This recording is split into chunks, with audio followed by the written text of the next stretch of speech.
All right, ladies and gentlemen, we'll welcome you out to our Development Review Commission for November 27th, 2018.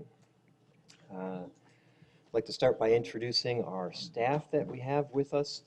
We have tonight Steve Abramson and Dalton Guerra. We also have Suparna Dasgupta, Karen Stovall, Diana Kaminsky, Christopher Ray, and we have Blake Shimke, Ryan LeVake, Robbie Aaron, and Chad Weaver with us in our audience. Also, your commission for tonight. On my left, we have Commissioner Johnson, Commissioner Amorosi, Commissioner Sumner. I am Chairman David Lyon.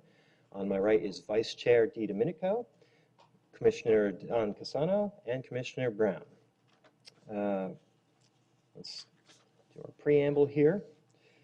The Development Review Commission is created to hold public meetings and hearings, to provide analysis and recommendations to the City Council regarding general land use policies and applications where the Commission has recommendatory power, and to render final decisions on specified applications where the Commission has final decision-making power, including, but not limited to, all aspects of a proposed and future development. The Development Review Commission recognizes that the creation of a desirable environment throughout the city for residents, business, and industry is a prime requisite for the interdependence of land values, aesthetics, and good site planning by promoting harmonious, safe, attractive, and compatible development that is therefore considered to be in the best interest of public health, safety, and general welfare. We have a few items on our agenda tonight, two of which we have elected to put on our consent agenda. If you wish to have these cases heard and have your opportunity to speak on them and make comment, please let us know as promptly as possible. The two items on our consent agenda are the Freedom Rio Phase 3 and Rio 2100 case, and also the JS Reflexology case. Is there anyone with us that wishes to hear those or make a comment on them? Seeing none, we'll proceed with our consent agenda as planned, followed by hearing donor network and then the level. So our first item of business is consideration of meeting minutes from October 23rd. We have examined these and found no edits that we wish to make. Can I hear a motion? What's that? Oh, did I? Oh, it's October 9th and I said 23rd, didn't I? All right, good catch. There's our first edit of the night. All right, so can I hear a motion concerning the approval of the October 9th minutes? I'm afraid I need you to be more specific. Are you moving approval? I'm moving approval, yes. Okay. Motion to approve from Commissioner Casano. Do I hear a second? Second from Vice Chair Dee Domenico. All those in favor by show of hands, please. And we have 7 in the affirmative. That being said, let's move on to consideration of our consent agenda. I'll hear a motion regarding that, please. Chairman, we have the acceptance of the annual report also. Oh, yes, you're right. Okay. I do have a question. Is it not included in our packet? There was a link for it. There's a link, but we can't get to the link because the pads take us to the internet and we're not logged on. We're talking about the annual report that we need to accept. That's a good It's question. not loaded in here on the pad. If you go to the agenda for the regular meeting, there's a link for annual. Yeah, but but that's just the link. Yeah, if you hit it, it's going to do that to you. That's what I tried first. Oh, that's a good point. I reviewed it before I came, but is everybody? I did as well. We Are didn't we talk about okay? it pre-session. Okay, I'm fine with it. No changes or things we wish to gripe about? All right, so let's hear a motion regarding the acceptance of the annual report.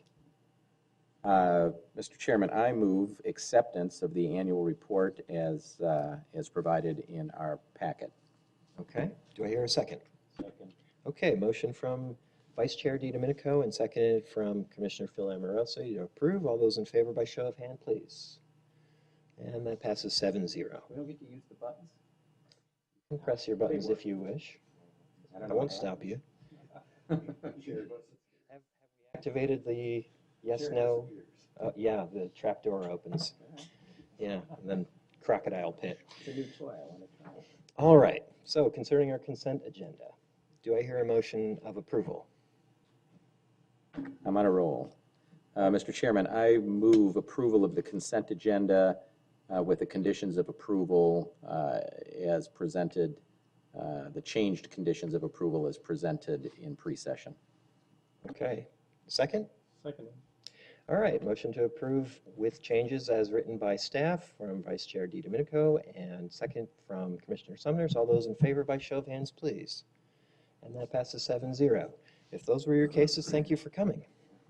All right, so let's move on to donor network.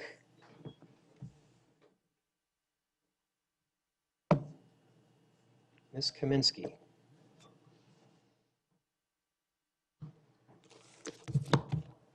Good evening, Commission.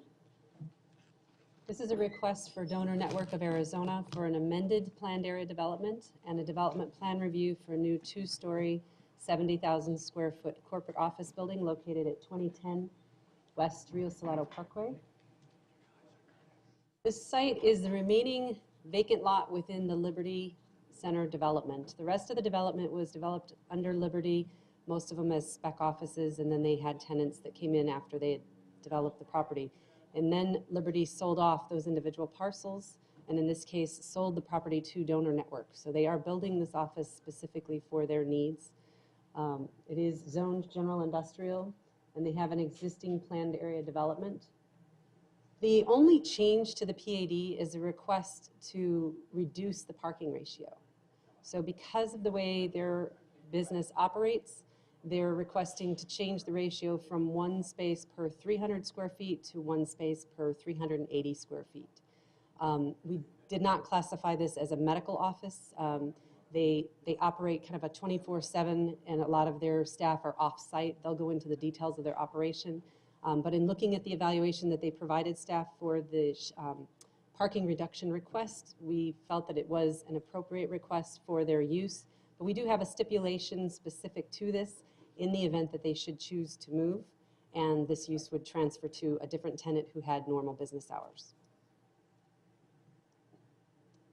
The site plan is located here. The VORTAC, which is the airport vertical omnidirectional high frequency thing, is to the north. That's that tower. So they are restricted in height in this area. The PAD would allow them to go a little bit taller, but they are within the guidelines of the FAA restrictions for this property. The original PAD did show a building that was pushed back with some parking at the street front. In this case, they've pushed the building to the street front and hidden all of the parking behind. The parking that is closest to the building is a secured yard for staff that's working evening hours, have special provisions within the building. So they have their general parking lot.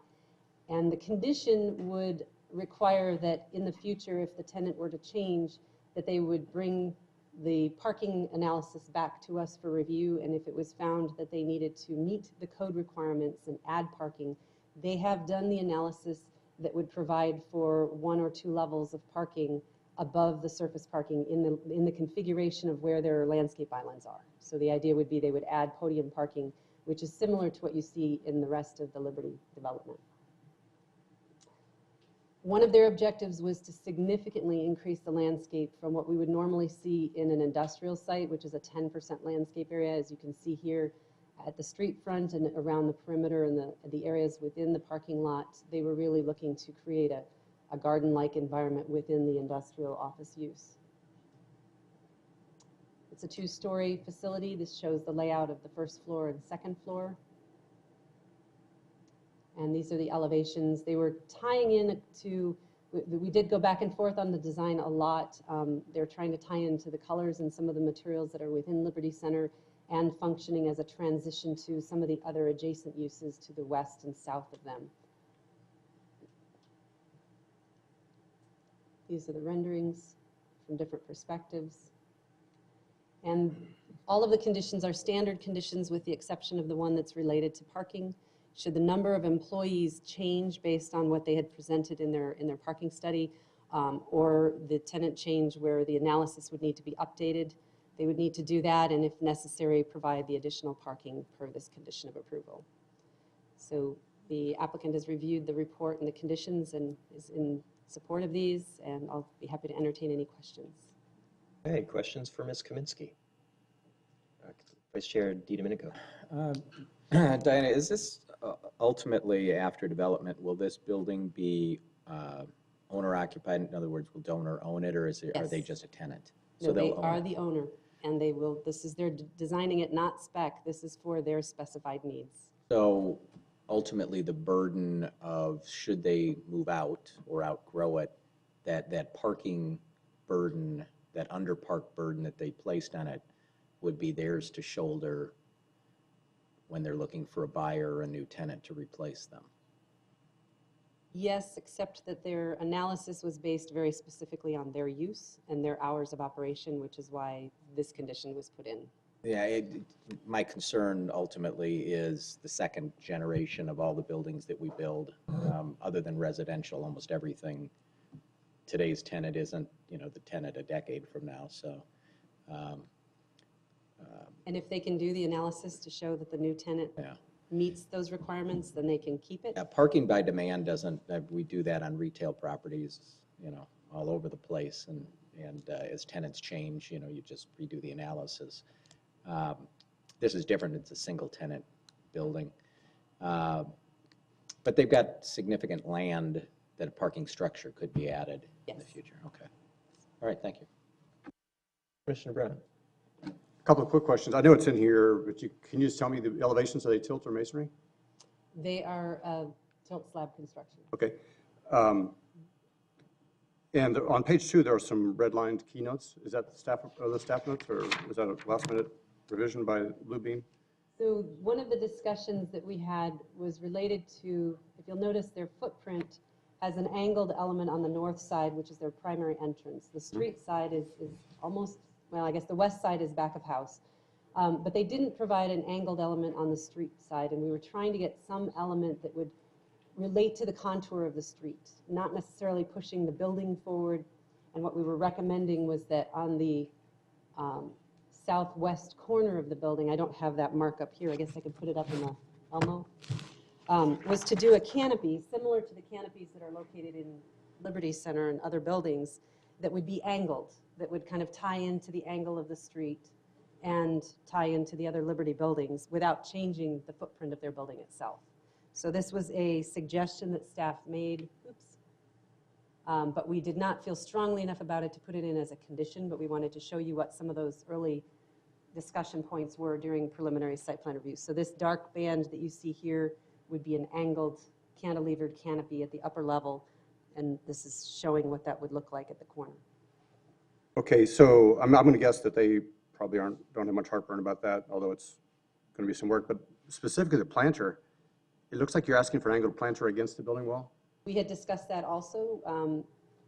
The justification for not doing that is that they have significant landscape along the street front, and from the street you probably wouldn't see that planter. So that made sense to me, that wouldn't necessarily be an enhancement that you would see visually because of all the other density of plants that they're planting. So you are, or are you not suggesting a raised planter, which is what I read right here? This is what we were recommending, but we did not put stipulations either for the Okay. planter or the canopy. This Okay, is just for discussion purposes. Okay, and just for discussion, I was going to say, we really don't like planters there up against the building above finished floor. I mean, inevitably, there's going to be a hairline crack, and then you've got mold. So it could be an angled wall, and there could be other things done that are Right. angular and just pleasing as could be, but maybe not right against the wall. That was my only practical comment. Okay. Thank you. All right, other questions and comments for Ms. Kaminsky? Thank you. Thank you. All right, at this time, we'll invite our applicant to come and tell us about the project.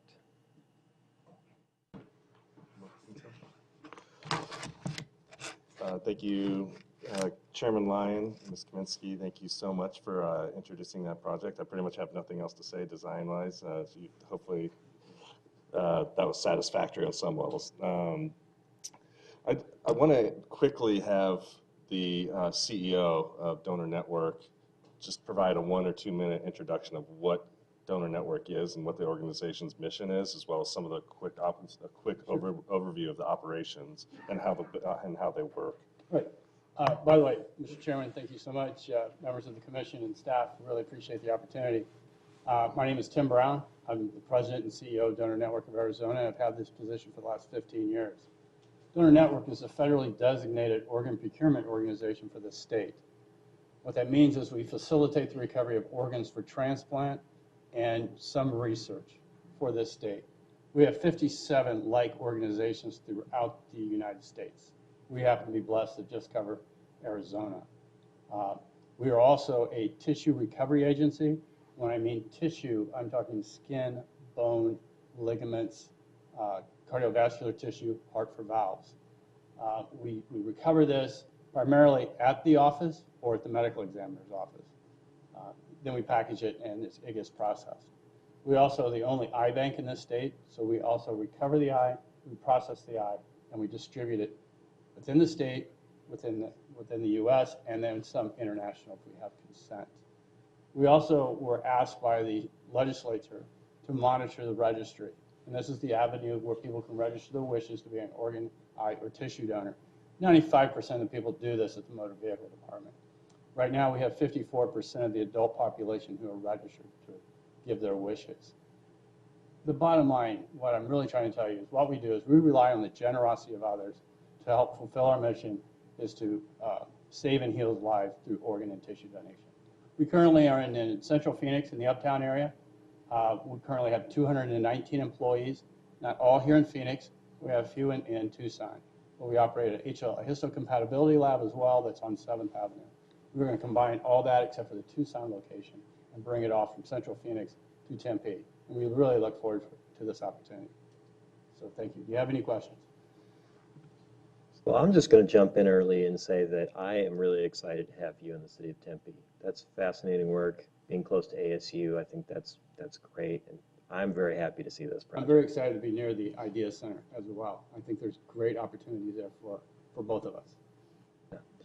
Is there more you wish to tell us? Yeah, so I'll introduce myself. I'm Joe Herzog. I'm a principal at Shepley Bullfinch. We're the architects for the project. And this is the clicker right here. Okay, so I want to be respectful of your time, so I'll keep this concise here if I can get the clicker, the right button. There it is. So what's the reason why we're here today? We're talking about 49 parking spaces. So if you've looked at the staff report, you'll see that the design of this project meets or exceeds all the development guidelines as set forth in the PAD that was approved in 2013, as well as the design and architectural guidelines that are set forth by the Liberty Center's design guidelines themselves. So the only thing that we are here today, and the only reason why you're even seeing this today, is because we're asking for a reduction in parking that is tailor-made for a site-built, client-built, single-tenant occupied building on this site, which is the last development within the Liberty Center. So let me go to the next slide here. So what you'll see here actually in the first slide is what we're proposing on your left is 184 parking spaces. As was discussed earlier today, the zoning requires 200, underneath the planned area development requires 233 spaces. The reason why we're not building them is because frankly we just don't need them. And in an environment today where we're facing considerable heat island effect, we think it's irresponsible as a designer to build excessive asphalt area where we could introduce landscape. Secondly, our client has a desire to create a lush desert landscaped environment with multiple indoor, outdoor kind of spiritual healing sites, pathways, and what have you. And so the idea is that once you exit your car for the employees and visitors, you're entering into a new world of like desert vegetation that leads you into the work environment itself. If we did max out the parking, considering our existing footprint, we believe like you could actually get up to 204 spaces, but it eliminates these sort of vertical axes of landscape islands that lead you towards the entrance to the north of the building. We're also a constricted site. So while it's a nearly 7-acre site, we have the VORTAC, which it was amazingly described earlier here, which is essentially an antenna for the airport that's surrounded by a hill of river rock that then leads into a drainage swale on the north edge of our property. And so we're restricted in height on the site. We can't build anything higher than the VORTAC antenna, thus leading us to a two-story building. We also have a minimum 25-foot setback, landscape setback along Rio Salado Parkway that then pushes our potential building footprint back into the site. And so we have a drainage swale from the VORTAC.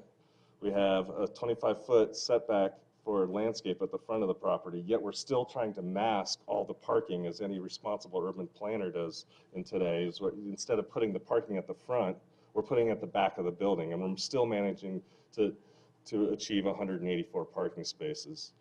Furthermore, we're trying to intensify the pedestrian experience on the site, which we believe can enhance the existing bus stop that's located next to the City of Tempe's bus maintenance center facility just to the southwest of us. And so by providing a kind of a lush landscape experience as you walk across walk in front of our building, we think we're going to encourage more people to utilize mass transit in the City of Tempe. And then this visual that you see in front of you just gives you a sense of scale of our building footprint, which is essentially, we believe, maxed out the buildable footprint on the site, considering the parking constraints here, in comparison to the much larger office buildings that are located within the Liberty Center, as well as the industrial building that you see to the west. So this is going to be a little jewel box desert cornerstone that terminates the Liberty Center development. And we're extremely excited for for this to manifest. And so just to give you a sense of what the landscape is about, we're showing you locations where we have multiple indoor-outdoor opportunities, outdoor gathering. We have patios on the north and south side. We have wellness pathways, and we have a memorial pathway that cuts through the parking lot and actually will integrate into the recreational trail along the Rio Salado. And so what we're doing here is, particularly with that connector piece of the trail, we're trying to make the parking lot feel more like a usable space than black asphalt. Now, I know you, as the Design Review Commission, you're not just interested in the parking lots, and so we want to just give you a sense of the context that surrounds us here. And so the Liberty Center design guidelines are varied, as well as it's very difficult to understand where it starts and particularly where it ends. And so our neighbors have a varied architectural styles here on the site. Most of them are tilt-up office buildings and a warehouse that you'd see in 1,000 different places around the Phoenix metro area. And then you see the bus maintenance facility, that's the red brick with the swooping roof there. And then at the bottom, 2 existing Liberty Center office buildings. Our intent is to basically unify this development through our buildings. So we're using what you'll see in the top right, similar color concrete or actually the exact same color concrete that's on the existing buildings within the Liberty Center development. We're proposing a darker shade of brown as an accent color for some of the end pieces to also draw in some of the varied color that we see in the river rock and the gabion walls that'll be around the site.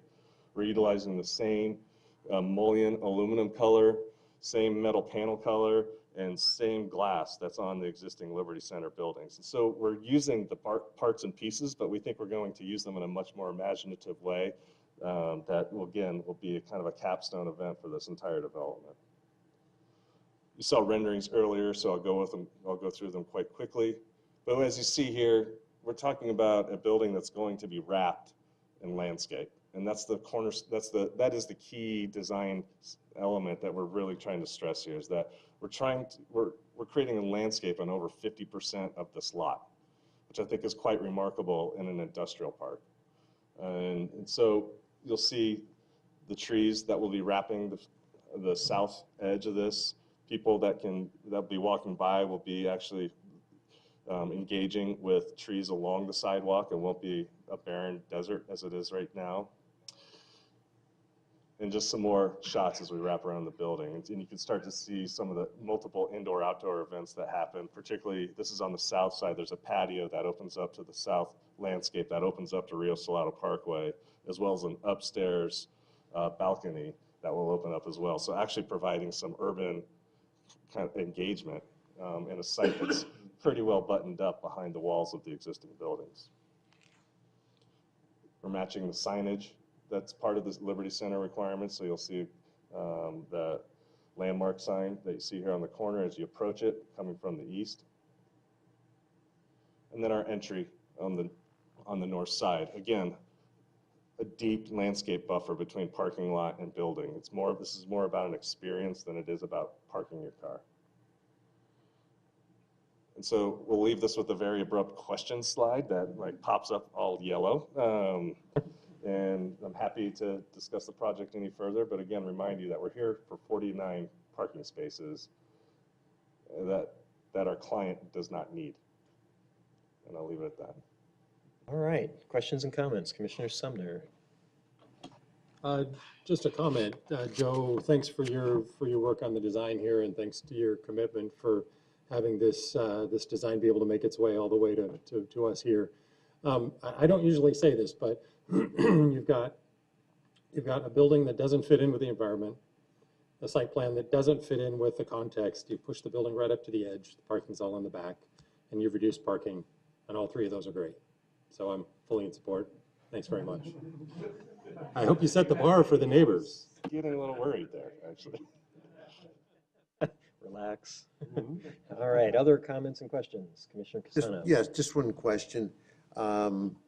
Obviously, you get some deliveries to this facility. Yes, I think that's to the west is where you will accept deliveries. correct. And most of those occur at night. At night, okay. So you Not don't. always. Okay, not always. I stand corrected. So that's what's directly west of the building is the Correct. receiving area. Exactly, Yeah, and it's a what I thought. protected area. We're creating landscape walls, Mm-hmm. paving walls, and it's all screened off. Thank you very much. Commissioner Johnson. Perfect slide for my question. You had mentioned this memorial path leads into the multi-use path along the Rio Salado.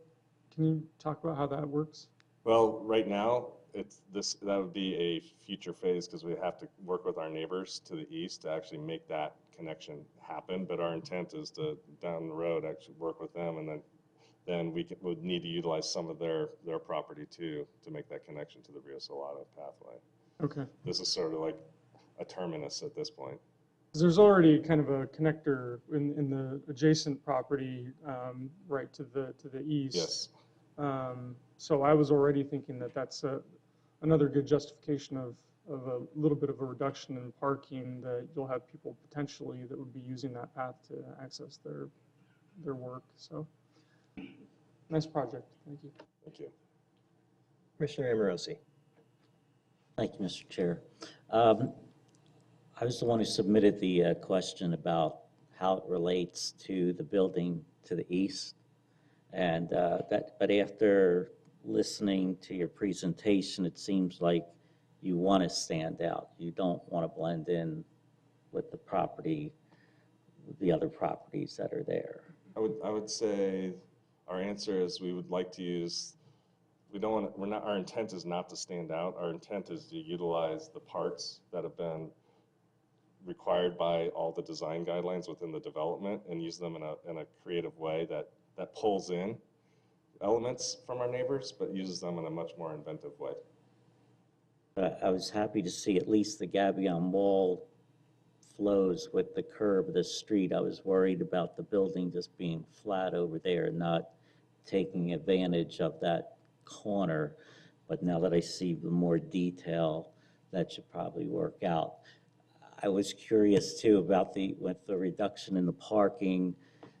Is it because it's a 24-hour facility, or I'm curious, since the owner of the property is the building tenant, do you give incentives to employees for public transportation?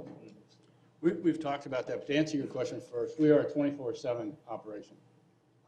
We'll have people in the building, and that's why you see that one area in the back that has 30 parking spaces. That'll be secured for my call center staff and some of the staff that do need to come into the building.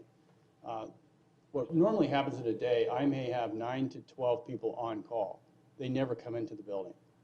because they're out in the hospital doing their thing. And most of my staff is in the hospitals, either setting up procedures or talking, giving presentations. So that's why we're able to operate with the less parking. We probably will have a discussion. We have a group talking right now what incentives, how we're going to incentivize our staff. Is it if you ride your bike, if you take public transportation? Right now, I have very few people who take the light rail or a bus, to be honest with you. All right, thank you. All right, any more comments? All right, I'm going to throw you kind of a softball, low-pressure question. The healing gardens and paths and so forth, who are they primarily designed to serve? Is that the employees or people that I would call a client, for lack of a better term? So Tim could probably answer this better than me, but the intent is most of those are for the on-site employees that are there. There are visitors and families that do come to the facility, but that's on a much more infrequent basis on it than the daily usage of the employees. Really to amenitize the users? Absolutely. Okay. A lot of it's for the staff simply because of the stress of the job. But we do have donor families, our clients, that we follow for 2 years. So to support them through this process. We want to create a memorial for them so that we can do something for their loved one, some type of recognition. We haven't decided what that would be, but this would be an area that they can come to and say, hey, my son has a story, and I can still tell my story even though he passed. So it'll be a combination of both my staff and our donor families. Okay, so I'm going to chip in and say that I am really glad that we ended up hearing this case and just instead of just putting on consent, because this deserved to be heard. I think this is good, noble architecture. The business that you're doing and the way you are addressing it architecturally, I think that's what I hope architecture aspires to. I'm grateful to see this.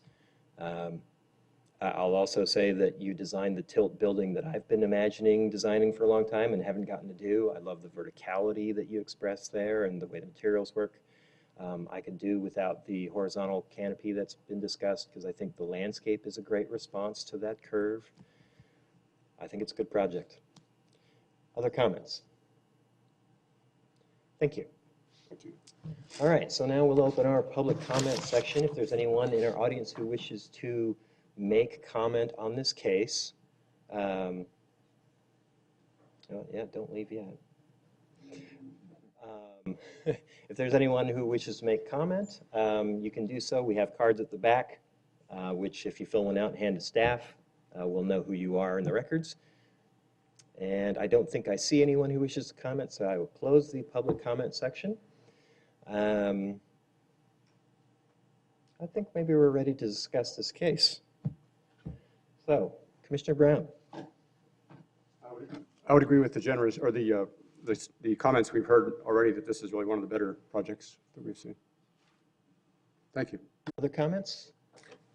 Mr. Chairman, members of the commission, I think looking at where this is placed in that curve, it's going to be a visual point for people traveling north and also westbound on 52nd Street. It's going to set it apart from the standard buildings, which I really think is what we're looking at on the east and to the west, the commercial buildings. So I think this is definite benefit, and it's a great looking project. Okay, other comments? Let's entertain a motion. Commissioner Johnson. I move for the approval of PL 180261, Donor Network of Arizona. Do I hear a second? Motion to approve from Commissioner Johnson, seconded by Commissioner Brown. All those in favor by show of hands, please. The motion passes 7-0. Thank you, gentlemen. All right, so let's move on to our final item of the night. We have the level and Ms. Kaminsky again.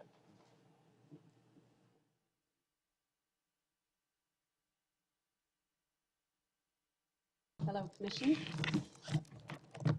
The level is a request for a zoning map amendment for multiple zoning classifications to an R4 with a planned area development for modifications of the development standards and a development plan review for 80 single-family townhomes.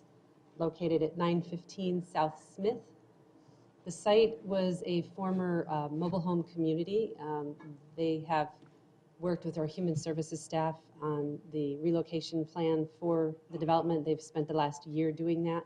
I believe the last residents left in July before they started the application process for this hearing. They have 4 different zoning classifications on the site today. And when they first came in August, it did not include the corner lot. And then through the public process and their neighborhood meeting, the owner of that lot decided to work with them, and that required them to actually revise all their drawings and resubmit to add units and modify the corner to address design of that intersection. So as I mentioned, they are requesting a planned area development. They are reducing the density from what would be allowed in the R4. They also are reducing the height from the allowed 40 feet to 30 feet. They are reducing the lot coverage and increasing landscape slightly. The rest of the standards are pretty much the same. The east setback has been reduced from 10 feet to 8 feet on the east side of the property. And I did want to note, in R4, I had a note that the street side was 15 feet, and that is actually 10 feet. So the existing R4 zoning requires a 10-foot setback, and they are meeting that along Smith, which is the west street side. The site plan is really hard to read at the scale of a full site, so we've split it into 2 pieces there, showing the north end and the south end. The primary entrance and exit is on Smith Road, centered on the west side of the property.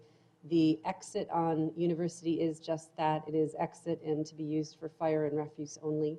And they've developed kind of a racetrack circulation around the site with the amenities centrally located and the guest parking spread out throughout the community. They worked on the landscape plan to provide a unique palette along both street frontages, and then providing landscape where they could within the community, although the site, because of the narrowness of it, is fairly constricted to meeting the circulation requirements for fire and refuse. And then they have rear patios within each of the units as well for some privatized space. They have a variety of floor plans within 2 different building types and 4 different unit floor plans that are shown here, each with 2-car garages. They have 4 different color palettes, and these site plans show you the colored shaded area is the reference to this color palette for these buildings. And then on this one you're looking at here is up at this corner and this corner. So they tried to alternate the buildings to provide some variation within each building so it doesn't look like an apartment community. It has more of a owner-occupied feel, but still unified within the theme of the colors that they're using. So this scheme here is located down in this corner. And this one here is located here in the centralized area. And it varies between the 2-unit and 4-unit models.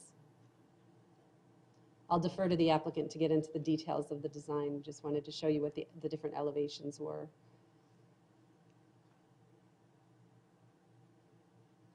And these are the renderings that show some different perspectives. This top view is from University and Smith at the corner. We do have some additional conditions regarding the street frontage and the building elevations. I'll get into those in a moment.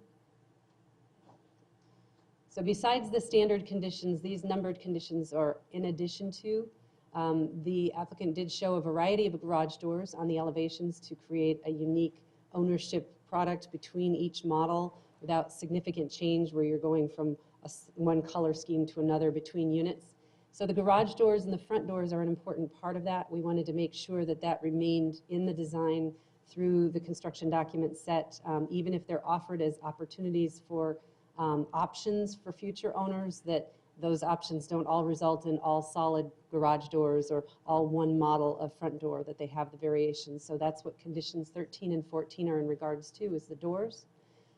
Condition 15 is related to building A, which is at the corner of University and Smith, and we're talking specifically about the addition of the masonry, as is shown with these red outlines here, to provide some additional masonry on the units that are most visible from the street front. And likewise on buildings J and M, which are at the entrance point on Smith to provide some enhancement with additional masonry on the buildings as you're entering into the development. Number 20 is about the east side, which is a narrower side because they are asking for a setback reduction of 2 feet, but to provide some opportunity for landscape and a buffer to the residents to the east, which is another townhome community, and allowing the residents to select from the palette that's shown within the landscape plan or any smaller types of trees that they could have, but to make sure that we do get trees within those rear patios on the east side of the development. And those are that's the end of the special conditions that we've recommended. The neighborhood meeting was, which was that, August or September? We did have several residents from the adjacent properties in attendance. I did provide a summary of the comments that came out of that, but since that meeting, I have not received any calls or inquiries regarding the project. So staff is recommending approval with these conditions, and I'm happy to entertain any questions. I'd like to ask a quick one, just before I forget. What is stone fruit?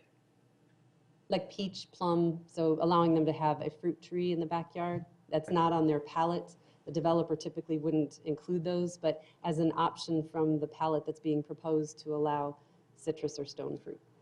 Okay, I wasn't familiar with that term. All right, questions for Ms. Kaminsky? Commissioner Brown? The additional veneer, masonry areas, would that be veneered, or do they already have 8-inch, let's just say 8-inch block walls in the design? It's veneered. Thank you.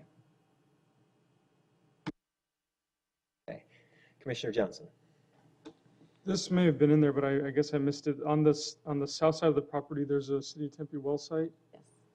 Is there access specifically for that well site on the south side? Yes, there is actually a requirement that they maintain an existing drive that goes into the site. If I can go back to this. Well, I guess the landscape plan shows it, although it's turned sideways. So this is the south end, and this is the water treatment facility.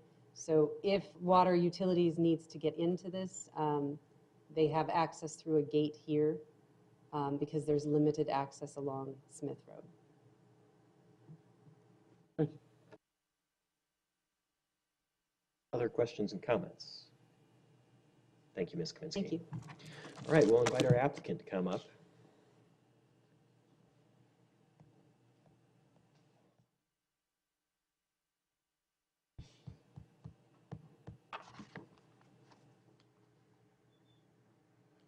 Mr. Chairman, clients, members of the commission, my name is Stephen Earle. My business address is in Phoenix at 3101 North Central Avenue. My home address was in Tempe for almost 38 years.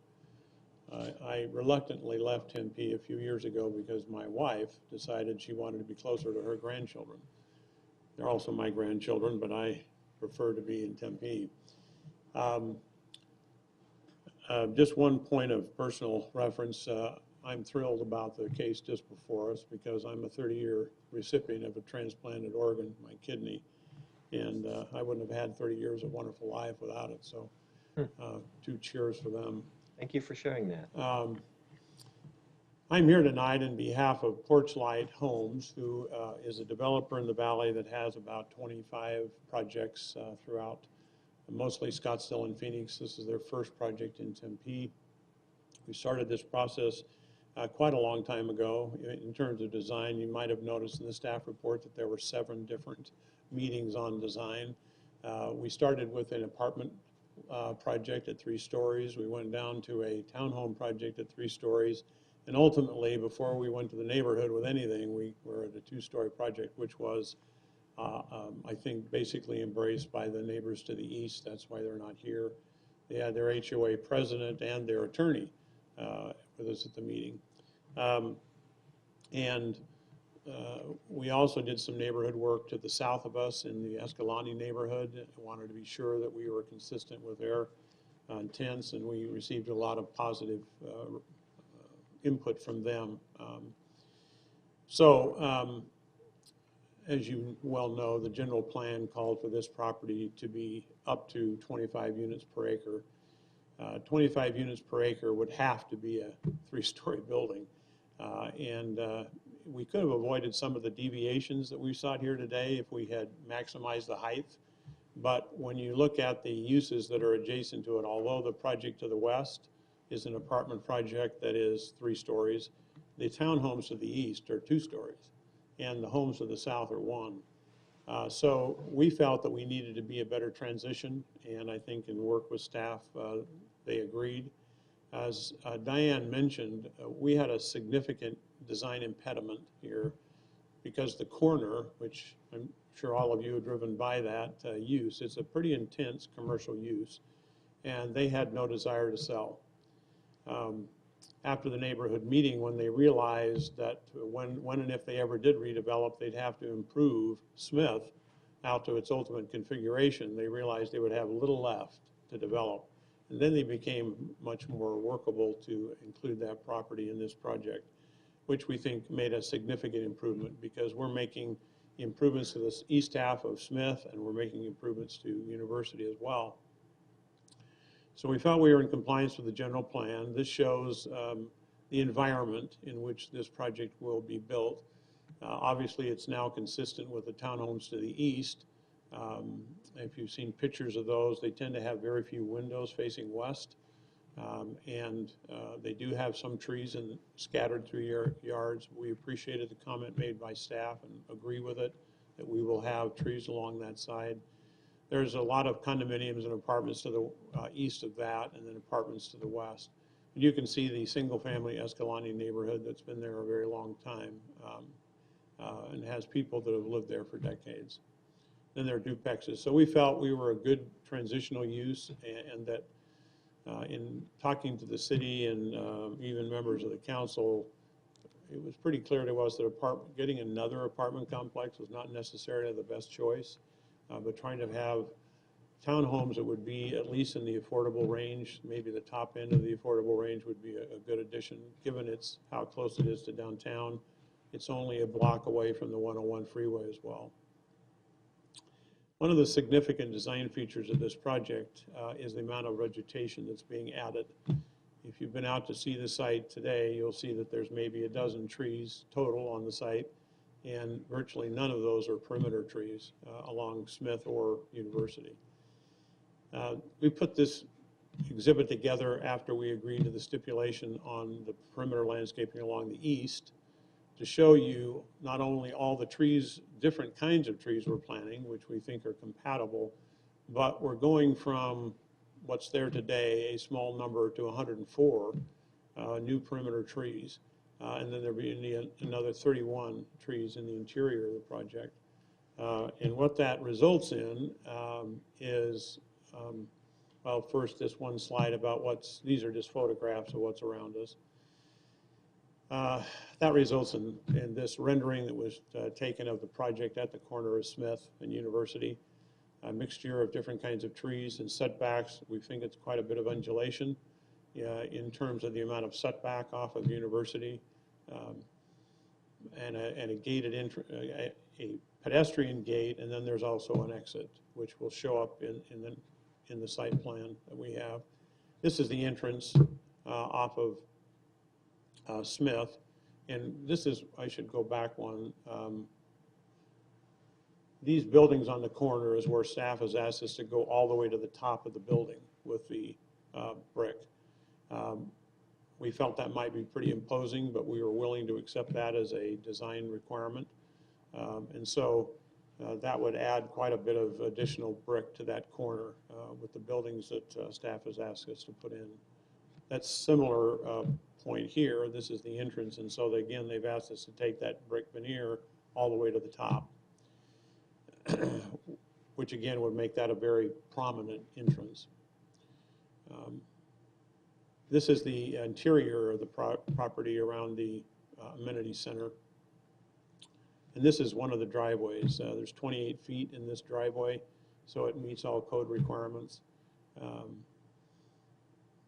20 feet, if you have that little ribbon curving in the asphalt, that's 20 feet, but when you get back to the actual units themselves, it's 28.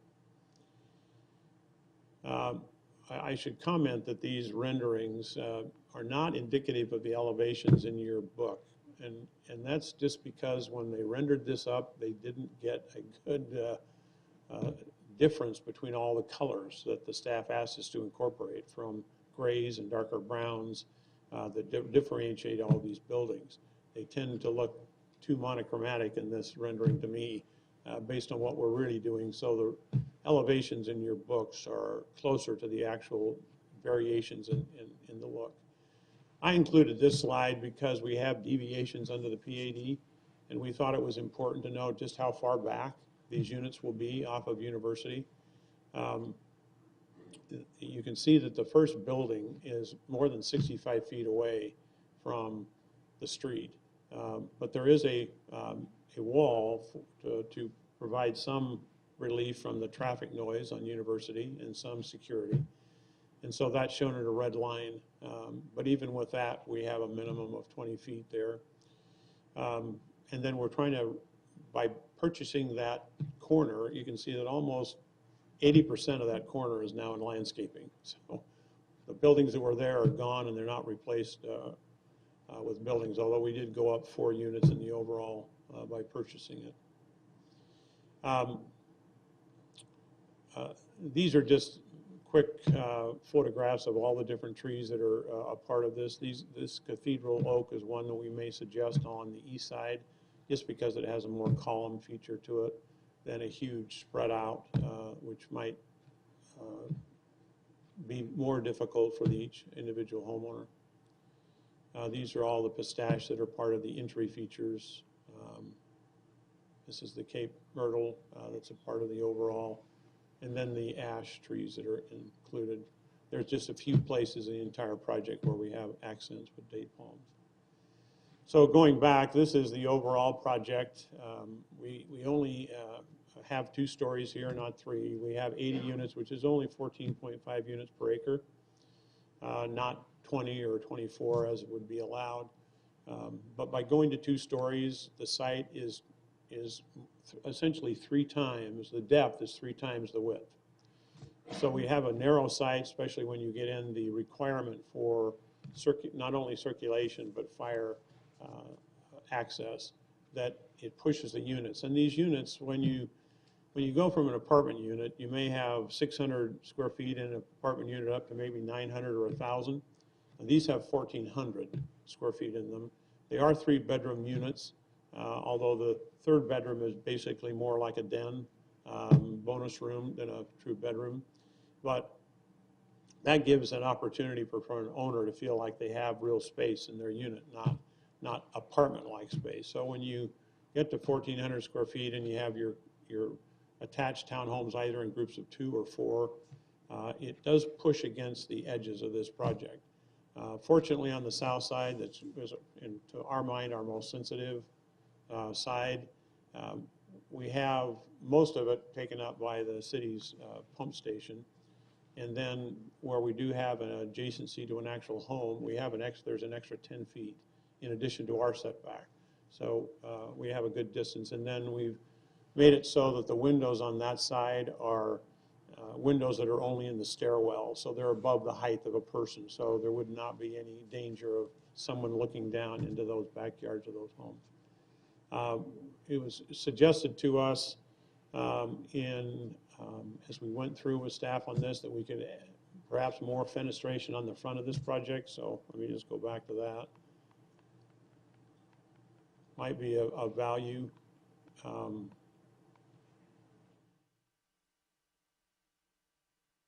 We felt that with all the landscaping that was being proposed and the undulation of the different planes, that we had done a sufficient amount of articulation and building design, but it was suggested that maybe we consider more.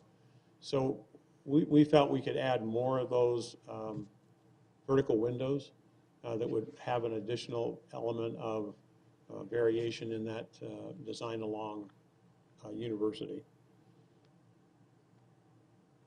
I'd be glad to respond to any other questions you might have, but that is our presentation. This just shows the amount of neighborhood work. We went door to door to the south of us, as well as worked with the folks to the east of us. Okay. Comments and questions for our applicant? Oh, I'm sorry, I guess I misspoke. Units average 1,800 square feet, not 1,400.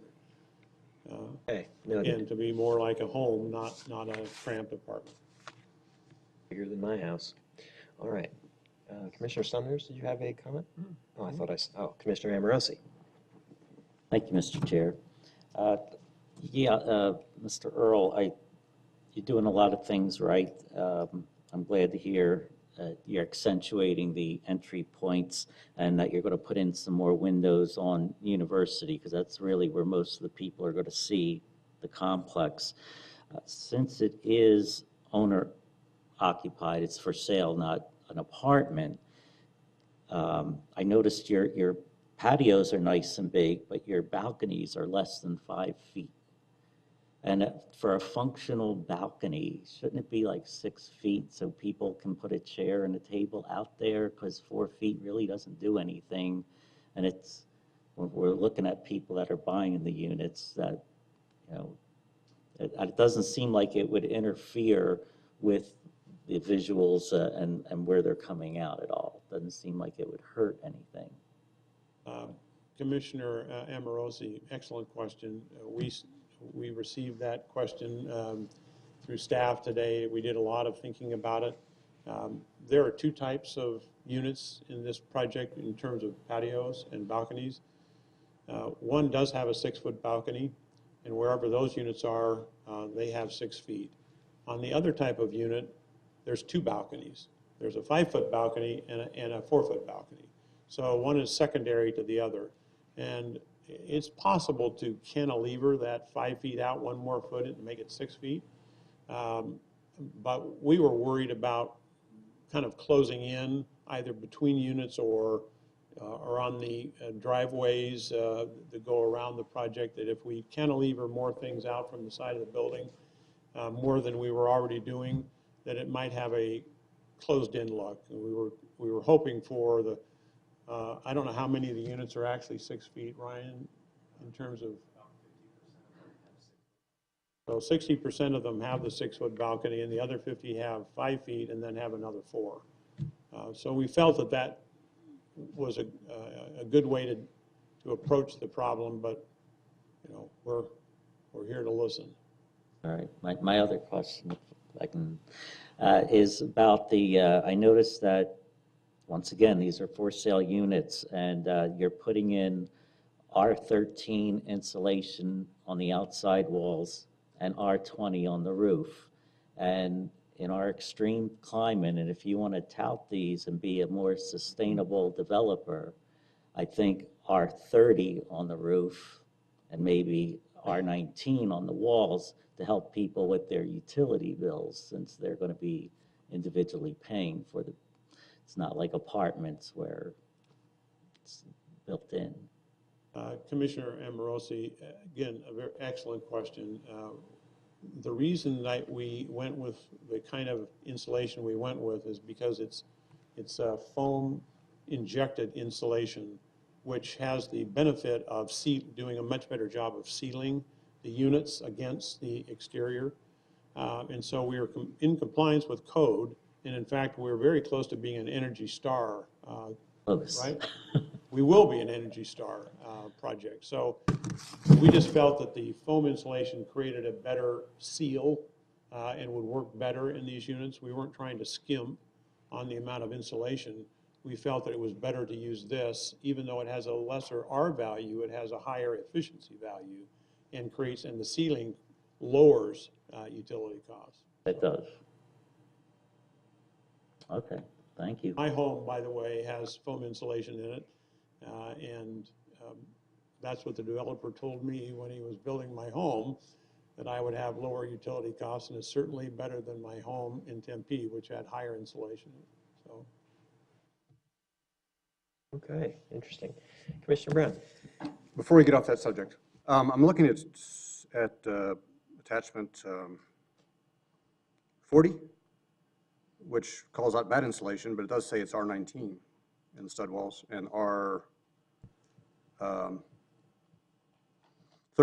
on the roof. So that's actually kind of the package we would hope to see.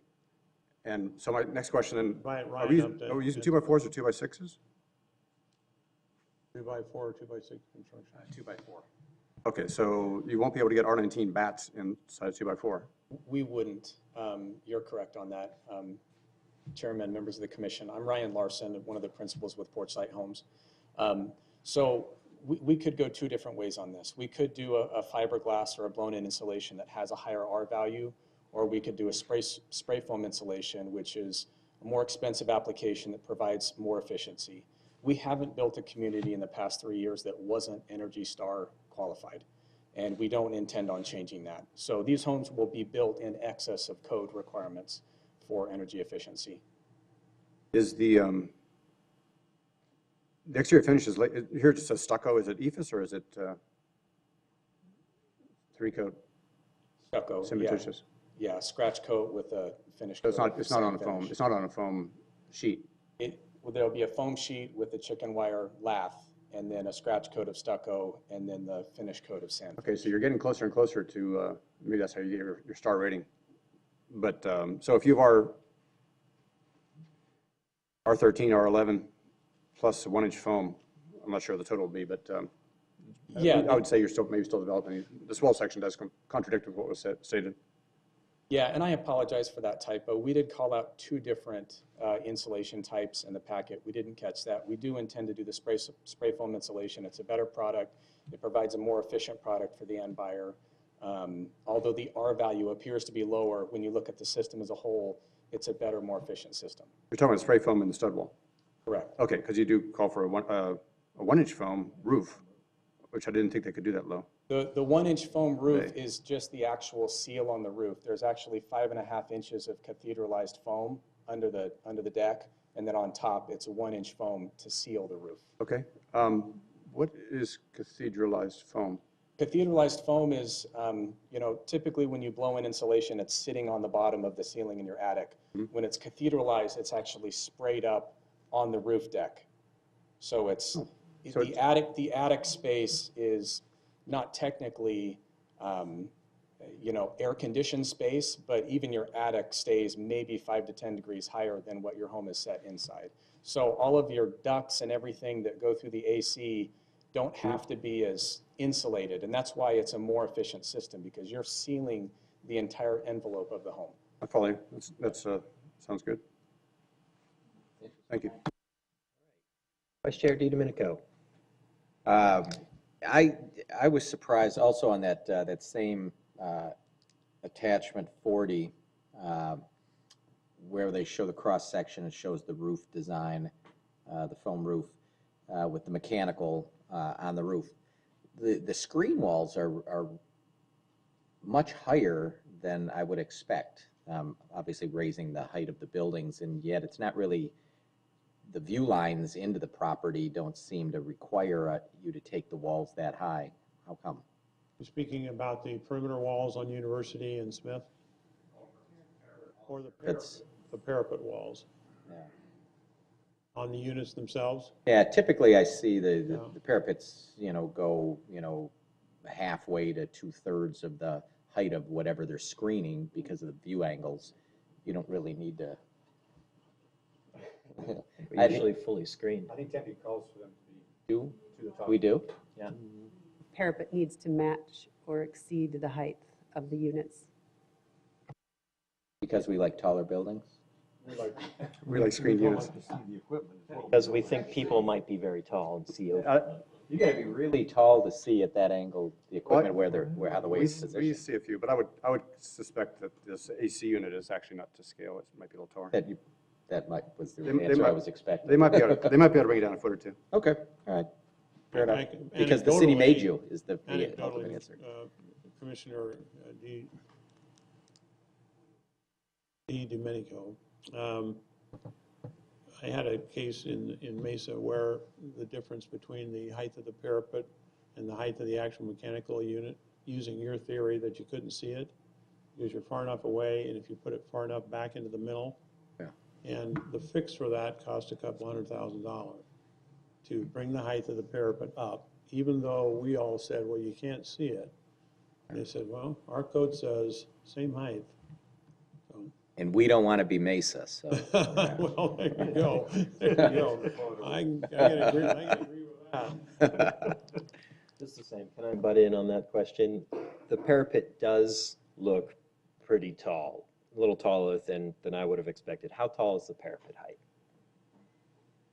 I really don't know the exact height of the parapet, but I will tell you our intent is to not have them taller than is required by code. Okay, Whatever the code requires, that's going to be the height of the parapet. We don't want them taller than they need to be.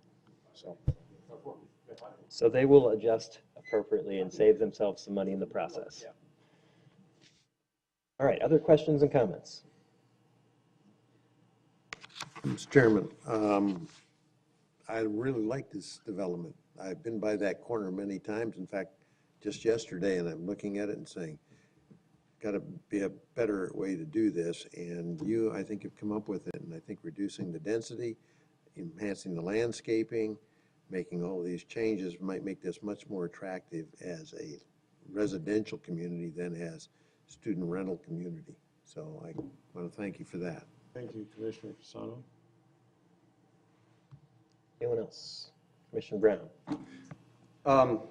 So the first dwelling I owned was half mile, or a mile, maybe half mile east of here by Minder Binders. And at first I thought this was awfully cubic and boxed in and cellular, but I recognized that the unit I lived in had smaller patios, and I was pretty happy there.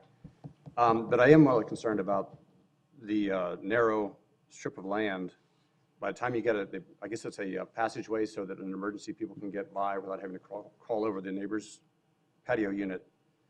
Some of the tree spots, some of the spots where you show trees actually are concrete. There is some dirt for every dwelling, but down the middle axis where you show a solid green, that's going to be, I think, a lot of concrete. Am I correct that this is a 3-foot wide? I'm looking at the floor plan or site plan on attachment 33. Those are 3 feet by, say, 20 feet long exit ways. That will all be concrete, I assume, sidewalk? Which attachment are we looking at? For example, at the south end of Oh, building. are you thinking about the center between the units? Yeah, the south end between buildings U and T, for example, and then that repeats many places. But that those little narrow spaces. Little, Yeah, Are we? the intent of those really is for egress in the event of a fire. We Yeah. don't anticipate that those get used very often. It is not our intent to do concrete there. Decomposed granite is what the plan is right now. Yeah, I hear you. That's certainly better for the rainwater and so forth. I assume we have underground retention tanks in this Yes. development, because there's no, okay. I'm just kind of, again, the patio is larger than the one I lived in, and these units are actually more expensive, and I feel a little better if you look at the floor plans than the units we were oohing and ahhing over at the study session. So I feel well about that. The only tough spot might be against the east property line. Again, you've got you're rendering a row of trees, but in fact, okay, that's a ratio of one per unit, and there is space. when we drew these drawings, Commissioner Brown, we were not aware of that requirement that staff gave to us. And so there may not be a direct correlation, but we will make sure there's room in every yard along the east side for a tree. Okay. Thank you. All right, Commissioner Summers. Just a few facts that I noticed in the staff report that I think you've mentioned here, Mr. Earl, that I think bear repeating. From what I'm seeing, you acquired the property about a year ago. There were 7 parcels, 4 different zoning districts. You went through site plan, design, neighborhood input, got everybody on board, and it's been less than a year. Well, actually, the design of this project began earlier than that. Yeah. It's just remarkable that you can get that much done in this complicated of a site with this much neighborhood eyes on what's going on. So nice job. Thank you. Yeah. All right, so I have a comment and question, if you'll bear with me. I'll say that I think this is a very good project. I really do, and I think this is a big improvement in many ways for the area. I'm a little concerned about the internal circulation. which to me feels very vehicular. I know you've got some patios and there's some trees, but I have a little bit of a hard time imagining that I would be enticed to spend time hanging out there. And I'm just, that rendering was kind of a great view, I think, if you were to back up one. I guess my thought would be I would encourage you to look at anything you can do that might help soften that and make it a little more inviting for people to spend time in that space. Along those lines, a question I have for you is, how do you feel about staff's conditions of approval, including under landscape number 20 about the trees that the owners may have? How do you feel about those conditions? We've agreed with all of staff's conditions. Okay. Obviously, we'd like to have a little bit more control for consistency's sake of what the trees on the east side will look like. So having the owners be able to choose any tree, fruit trees or a tree that's a part of the palette, was a little bit of a concern to us, because we kind of think that if there's some uniformity along there, it will have a much nicer look to it. But we will be glad to work with the owners there. One of our thoughts is that we install that as a part of the development, candidly, before the owners move in, just so that we don't have an issue there, and they get to enjoy the fact that there's already a tree in their backyard. Because the townhouses on the other side are not, they do have some trees, but they certainly don't have a tree every single unit. And they're a different design from us. They're an older style design. We think the world of them. They're great folks. We met with them at the neighborhood meeting, but other than that, other than trying to have a little bit more control over that one tree selection along the east side, I think one of the major things we're trying to bring to this table is that we're going to have kind of a forest of trees, if you look at the perimeter, over what's been there for decades. But we agree with all the staff steps. Okay. Other questions and comments? Commissioner Johnson. Yeah, I think it's a really, really nice looking project. I particularly like the yard enclosure, the walls. I think that's the touch with the windows kind of is really nice. And I like the balcony enclosures as well. I think they look really, really nice. The only thing that I noticed that was a little strange to me, and maybe there's a reason behind it, was that the guest parking looked a little off balance. It looks like the majority of it is located on the south side of the project and very, very little on the north side of the project.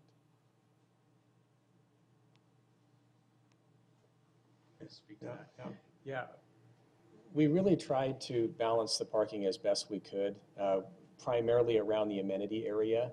One thing to keep in mind, on the north side of the project, there are 4 units that have full driveways, full 18-foot driveways that would accommodate 2 vehicles each. We haven't put that towards our parking calculations, but just keep in mind that there are some units on that north side that will be able to park in their driveways.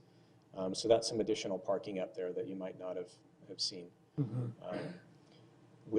There was some constraints along University with how close we could be with parking to that arterial road, and so we tried to work with that challenge and do the best we could in our parking distribution.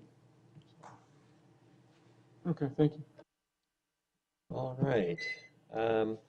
So I'm looking now at my comment cards, and I see Ryan Larson, who is with the developer home builder. Would you like to allow Ryan to speak as part of your presentation, or we can let him speak in the public comment? Well, Ryan's been speaking to you. This is you? Yeah. Oh, sorry, I thought you were Ryan. I'm sorry. I got a little confused there. Okay, so shall we consider you have made your remarks? Yes. All right. Well, thank you then. Thank you, Mr. Chairman. I will briefly open the public comment section in case anyone wishes to make comment. And now I will close the public comment session. All right, so, Commission, what are your thoughts? Commissioner Amorosi. Thank you, Mr. Chair. I'm happy that the developer is improving Smith Road, because that definitely needs it. And having the trees there, I think it's going to be a good transition between the existing housing, and I'm in favor of this project. Mr. Chairman? Commissioner Casano. As I stated earlier, I like the project. I think they've gone out of their way to accommodate the constraints of the site and their willingness to work with the staff and all the conditions, and I'm going to support the project. Commissioner Brown. I will add to that, I would say that I actually didn't feel so well about it before the meeting, but having seen it and realized, again, in comparison to the other places that I lived in, we can all live with patios like that. I would say, though, that if you look at this view with the 4 color schemes, pages 268 through 271, they are pretty bland and beigey beige, smoky gray beige. And if it's appropriate at this moment to suggest a little more color wouldn't hurt, I actually typically at this point say it'd be nice if the units had front doors that were identifiable, and there are different variations, but where they're all shades of bruise. So I would just suggest maybe a little more color if that's something the staff can work with off the cuff, or if you agree with that would be an improvement. Thank you. Okay, other comments? I will chip in that I'm not sure how I feel about more color. So, yeah, yes, I see that. I'd rather look at the sample next to you. A little on the subdued side. Yeah, yeah. And maybe on a different day, I would say you're right. Today, I don't know if I feel like that would be a condition for me. So anyway, I'd be happy to hear a motion either way, with or without the colored condition. So, more comments, or shall we have a motion? Let's have a motion. Is it your preference to handle the zoning map amendment along with the PAD and DPR, or do them separately? Unless we have someone that clearly has a disparate feeling about the two, I would say handle it all together. Does anyone want to hear them separate? All right, one motion. Motion. Mr. Chair, I make a motion to approve the level PL 180235 with the staff's conditions. Okay, do I hear a second? Second, Mr. Chair. Okay, motion to approve from Commissioner Amorosi and seconded by Commissioner Casano. Let me say, the motion was to approve with the conditions as written by staff. Those in favor by show of hands, please. And the motion passes 7-0. Thank you, gentlemen. All right, so we now have time for future applications. Ms. Dasgupta? Chairman and commission members, for December 11th, we have Tempe Mesa streetcar feasibility study update for you by actually Valley Metro. Our transportation department staff will also be there, but they would like to present an update on the feasibility study. For the regular agenda, we have a preliminary subdivision plat for 1100 East Apache housing located on 1100 East Apache Boulevard. A request for development plan review for 2798 square feet of restaurant with drive-through for Raising Cane's on 1781 East Warner Road. And a development plan review for 28-unit attached single-family development for Lofts on 8th, which you saw on the study session today. And we do have one use permit for allowing to allow for off-street parking with required within the required frontier setback for Tolman residents at 1146 East Marnie Road. Those are all the applications for the next agenda. Saparna. On the Apache site, was that part of the site we approved for the student housing that was going in, and they said they were going to have an affordable housing component? Okay, so this is that part of that project. All right, thanks. Patch. Please. There's a question for staff. in reviewing, I think it was when I was looking at the Freedom or the Rio 2100 project, it kind of hit me. Has there been discussions internally about creating some sort of development standard for new projects where we start to integrate designated areas for like rideshare pickup and drop off? So when you have a larger project, like a large office complex, here's where Uber and Lyft go and, pick you up, drop you up. And scooters, since, 6 months ago it was bikes, and now it's, parked everywhere, and now it's scooters parked everywhere. Have we thought about creating a design standard that, just like, we say this many bike spots and here's where you put them, here's where you put scooters, because they're here?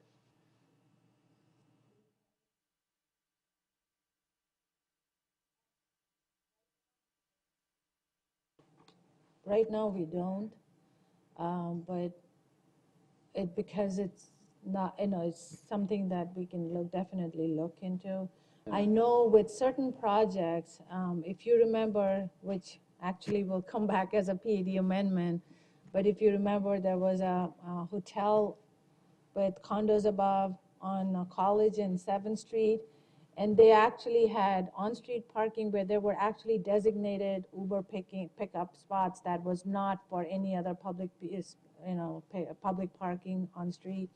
So as projects come in, there are those, or for example, outside of the minimum required parking, a lot of the projects you'll see like either tandem parking or I think the Collective. So on a case-by-case basis, if you remember the Collective, which is supposed to be right next to the Westin Hotel in downtown, they had designated scooter areas and compact cars areas with so they are accommodating it as part of that with the justification with the PAD, and we are seeing more of those. We don't. For us to require it or look at it would be like almost like a text amendment to look into or something. So, but on a case-by-case basis, we are able to do that with a PAD. Yeah, I think it makes sense for safety's sake to have designated areas and even design for them so it kind of takes them from blocking the right of way. Just like bus pullouts, it's going to happen. It's here, so we might as well, try and design to it, and Absolutely. The ugly stuff, try and hide it. We do try to now, because we have learned a lesson on 5th Street.